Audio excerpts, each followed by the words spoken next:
দিলীপ মণ্ডল গ্রেপ্তার, ট্রানজিট রিমান্ডে কলকাতায় নিয়ে আসা হবে, কিন্তু দিলীপ মণ্ডল তাকে কি কারণে গ্রেপ্তার করা হলো? তৃণমূল বিধায়ক, প্রাক্তন পরিবহন প্রতিমন্ত্রী, তিনি কিন্তু বিধানসভা ভোটে তৃণমূলে ভরাডুবির পরেও একেবারে বিজেপির উদ্দেশ্যে হুমকি দিতে শোনা গিয়েছিল, যার পর তার বিরুদ্ধে জামিন অযোগ্য দ্বারায় এফআইআর দায়ের করা হয়। কি বলেছিলেন দিলীপ মণ্ডল শোনাবো একবার। আমি যার দিকে তাকাই সে বেশিক্ষণ থাকতে পারে না। আজকের এই গেঞ্জি পড়েছি কেন?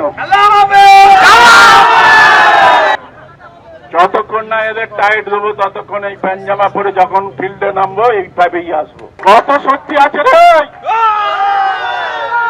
কত রসদ আছে, কত ফান্ড আছে। তোদের যে মুখ্যমন্ত্রী হয়েছেন তাকে জিজ্ঞেস করে দেখবি দিলীপ মণ্ডলকে। ওদের আর একজন নেতা অর্জুন সিং, তাকে জিজ্ঞেস করে দেখবি দিলীপ মণ্ডলকে। ওদের তাপস রায়, তাকে জিজ্ঞেস করে দেখবি দিলীপ মণ্ডলকে।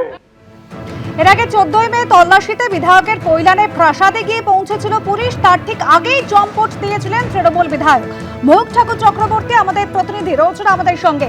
ময়ূক, এই 13 দিনের লুকোচুরি অবশেষে শেষ হলো।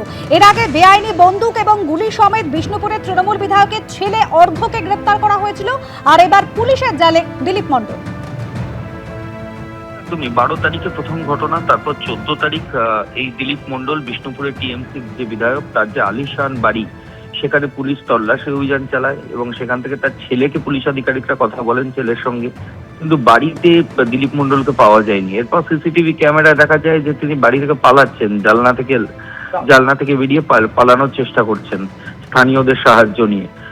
এর পরবর্তী ক্ষেত্রে দিলীপ মণ্ডল বিষ্ণুপুরের তৃণমূলের বিধায়ক তার ছেলে তাকে পুলিশ আধিকারিকরা অ্যারেস্ট করেন, রাজ্য পুলিশের এসটিএফ, এবং তার পজিশন থেকে আর্মস পাওয়া যায়, অস্ত্র পাওয়া যায়। অস্ত্র আইনে তার এগেনস্টে মামলাও রুজু হয়। কিন্তু একটা প্রশ্ন ছিল যে কোথায় পালিয়ে গেলেন দিলীপ মণ্ডল, কারণ সোশ্যাল মিডিয়াতে তিনি অ্যাক্টিভ ছিলেন। তারপরেও পুলিশ আধিকারিকরা তাকে নাগাল পাচ্ছিলেন না। কিন্তু অবশেষে যেটা জানা গেল যে এই বিষ্ণুপুরের তৃণমূল বিধায়ক তিনি বিষ্ণুপুরের আলিশান বাড়ি ছেড়ে পুরীতে মেরিন ড্রাইভের উপর হোটেল ব্লু লিলি রিসর্ট রয়েছে সেখানে থাকছেন এবং সেখানেই গা ঢাকা দিয়ে রয়েছেন। এসটিএফ যখনই এটা নিশ্চিত করে যে ব্লু লিলি রিসর্টেই রয়েছেন দিলীপ মণ্ডল, তখন স্টেট এসটিএফ এর একটা টিম তারা সেখানে যায় এবং যাওয়ার পর গতকালই তারা পৌঁছায়। আজকে সকালে ওই ব্লু লিলি রিসর্ট থেকে তৃণমূলের বিধায়ক দিলীপ মণ্ডল তাকে আটক করা হয়েছে এবং তাকে গ্রেফতারও করা হবে এমনটাই জানা যাচ্ছে, এবং করে তাকে সেখান থেকে যে আইনি প্রক্রিয়া আছে ভিন রাজ্য থেকে কাউকে অ্যারেস্ট বা ডিটেন করলে সেই প্রক্রিয়াই এখন চলছে। তারপর সড়ক পথে তাকে কোথায় নিয়ে আসা হবে। আমাদের কাছে যেটা খবর যে বিষ্ণুপুরের থানায় তাকে একবার নিয়ে যাওয়া হতে পারে এবং তারপর এই বিষ্ণুপুর থানা দক্ষিণ চব্বিশ পরগনা এটা আলিপুর কোর্টের জুরিসডিকশনের মধ্যে পড়ে। আলিপুর কোর্টে দিলীপ মণ্ডলকে তোলা হবে, পুলিশ নিজেদের হেফাজতের জন্য আবেদনও জানাতে পারে। ধন্যবাদ ময়ূক। এবিপি আনন্দ, এগিয়ে থাকে, এগিয়ে রাখে।